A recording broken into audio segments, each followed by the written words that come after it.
Hello and welcome to this video presented by Advanced Data Business Systems. ADBS has been developing enterprise software since 1981 for small to large organizations.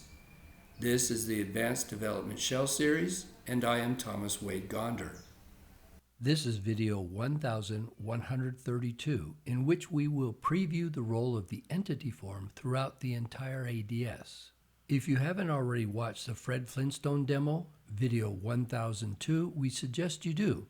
Here we'll get into more detail of the overall design concept and the purpose of each field on the form. The entity form was the very first form we created in the ADS, with the purpose to design as many features as we could as a prototype of how other forms could work in the future. As such, it is packed with features. It's also become our standard for testing and demonstration. Most forms work in a manner very similar to this form. They may have additional features or lack a few, but once you know how this entity form works, every other form will feel very comfortable. This video will be longer than our standard concept video as it covers a rather large form. We'll avoid excruciating detail. Some more intricate details will be covered in more advanced videos on the form. The data for the entity form comes from the entity table. Our expectation was that things like names and addresses would never be stored in other tables that might be found in another application module. There is a lot of talk about normalization, but few designers take it fully into account. For example, you saw in the Fred Flintstone video that Wilma, his wife, is also an entity in the entity form, along with Fred. Each person, as well as the relationship between them, is in the Application Universal Application module, with the intention to be used and not duplicated elsewhere. For example, in a pension administration application, it would be important to know who is the beneficiary of Fred's retirement account. Here, we would use Wilma's entity ID. Let's say a submodule to facility management, called Security, responds to an accident at the factory involving Fred. They may have an emergency contact database. Wilma is the primary contact in an emergency. Again, they wouldn't have Wilma's name and phone numbers in their database, just the ID to Wilma's record in the Application Universal Modules entity table. In video 1003 about installing the demo database, you could see starting at minute 9 and 14 seconds, a practical example of how the entity ID is used as a foreign key in the user form of the Data Administration Application module. Let's take a look at the basic design of the entity form as delivered in the evaluation version .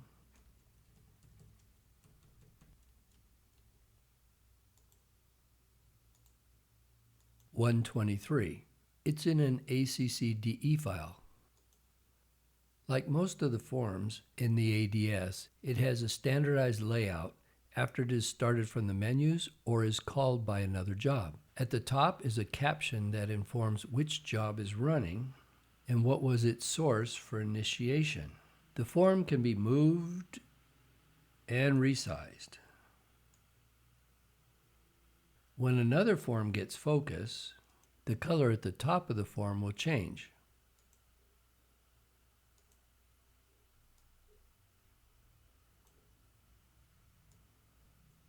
Next is a title for the form in the language the user chose at login. To the right of the title are some buttons. This one, with the 3 arrowed lines, does a validation check on the data in the form and presents a form showing the results. We have an undo and redo button, and they work similar to the same buttons available in the Quick Access toolbar, just not as well due to the way Microsoft implemented the VBA interface. Hopefully the Microsoft team will make them work better in the future. The close button is the preferred way to close down the form.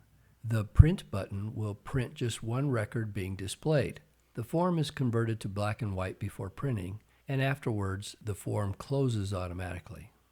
Underneath we have the yellow status area. This is where users are given status and error messages while using the form.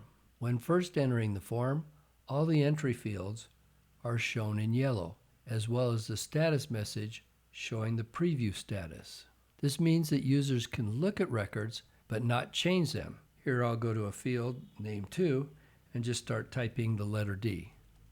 Nothing happens. If the next button has focus, then pressing enter over and over again allows the user to preview. The entity ID is an assigned number that can't be changed here, so it is shown in gray. The entity code is what is to be displayed when referencing the entity instead of giving away ID numbers. We can also search for this code in the entity search form. Next, we have real or fictitious. We have samples of both in the evaluation database.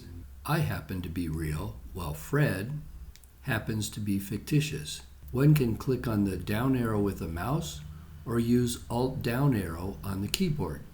These drop-down options aren't hard-coded.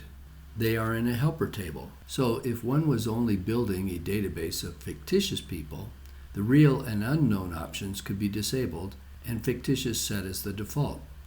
Similarly, let's say you are a sci-fi geek and want to track all the characters in both Star Wars and Star Trek shows.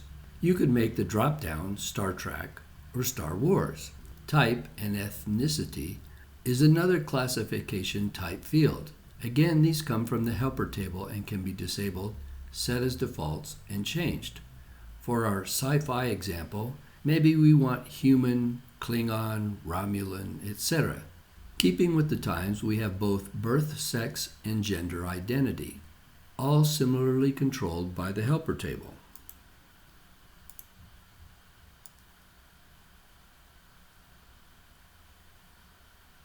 Unknown and decline to state are options in many such fields.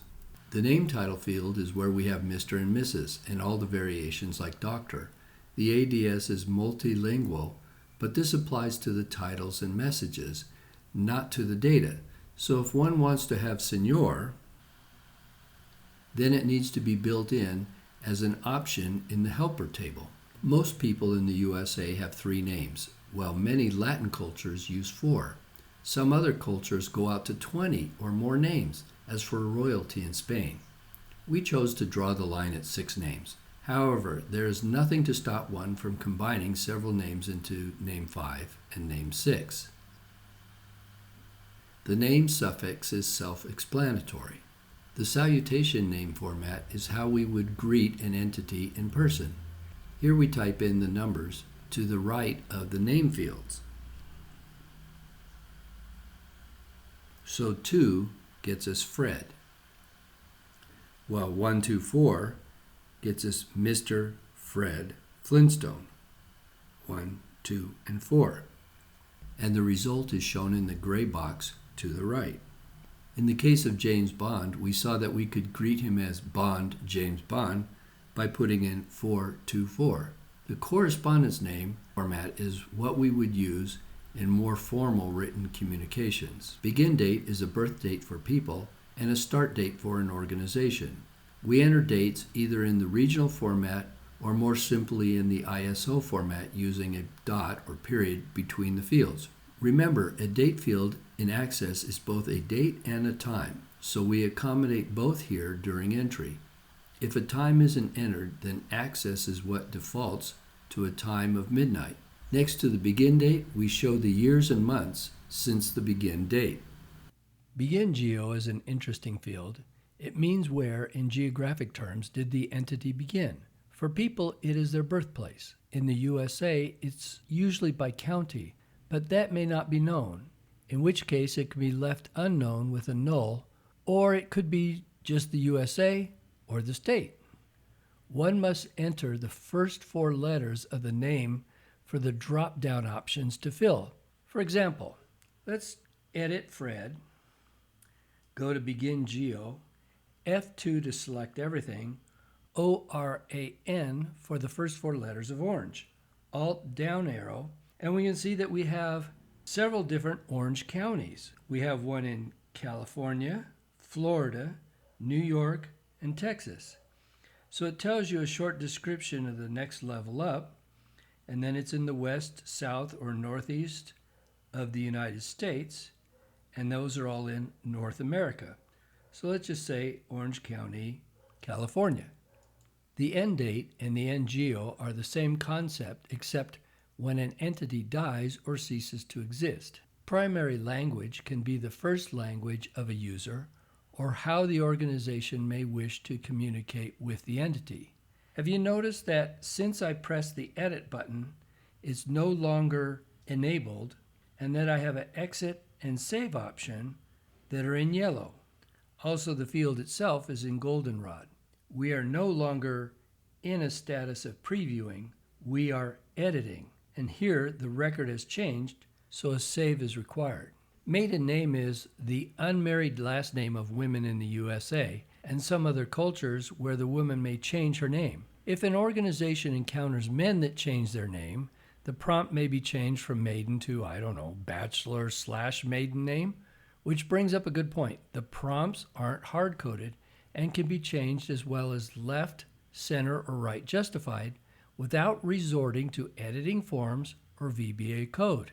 In other words, the ADS has a lot of parameters to control how things work.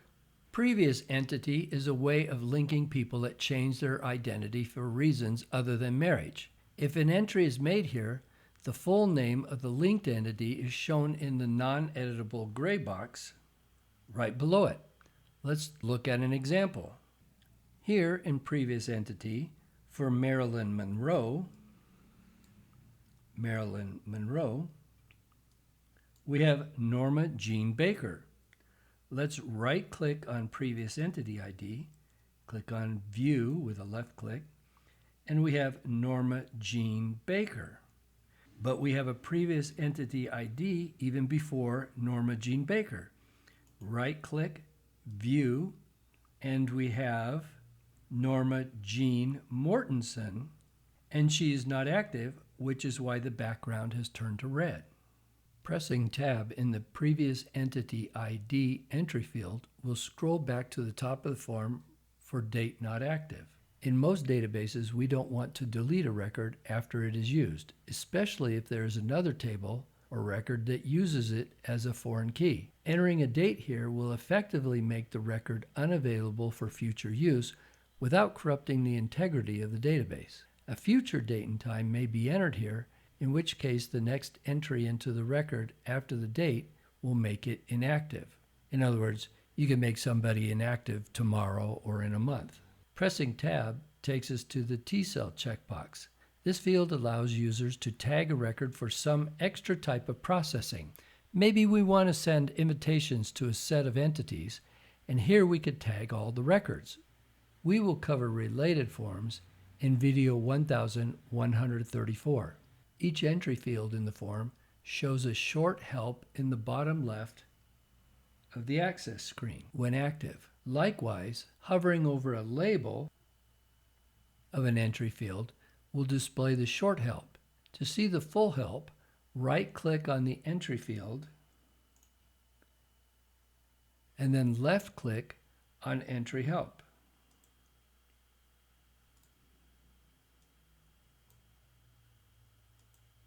The buttons at the bottom of the form control how the form behaves in general or specifically to a record shown. Help brings up a help for the form, the text of which may be modified if necessary. The standard helps from ADBS describe in two sections the source information for the form or field, as well as how it can be specifically used with helpful tips for the form. Previous and Next will advance or reverse a record. Notice the underlined letter. Pressing Alt and holding it down, and then pressing that letter will do the same without needing a mouse movement. Double-clicking on Previous will go to the first record in the set, while a double-click on Next will go to the last. There's Zelma, my test record. As I mentioned before, she gets all the testing work done on her. Edit will allow editing or changing the data in the form, and all the entry fields will change from yellow, edit, to green to indicate editing is possible, along with a status message indicating that you are now editing. The currently active entry field is shown with a goldenrod background, so the user doesn't have to search for a tiny cursor blinking somewhere on the form.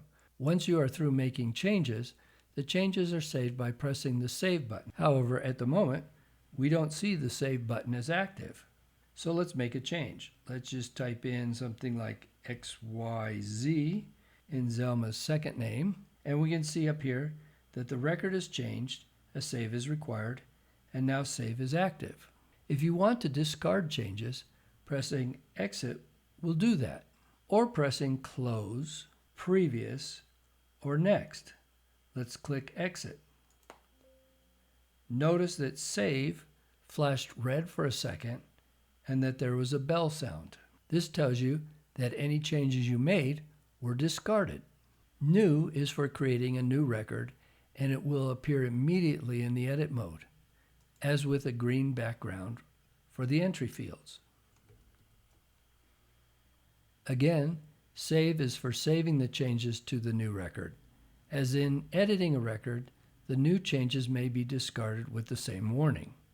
Video 1002, the Fred Flintstone video, shows creating new records for James Bond and Joe Zippo. Delete will mark a record as inactive. The copy and search buttons will be covered in more detail in videos 1136 and 1135. However, video 1002 gave a quick demonstration on searching for and copying a record.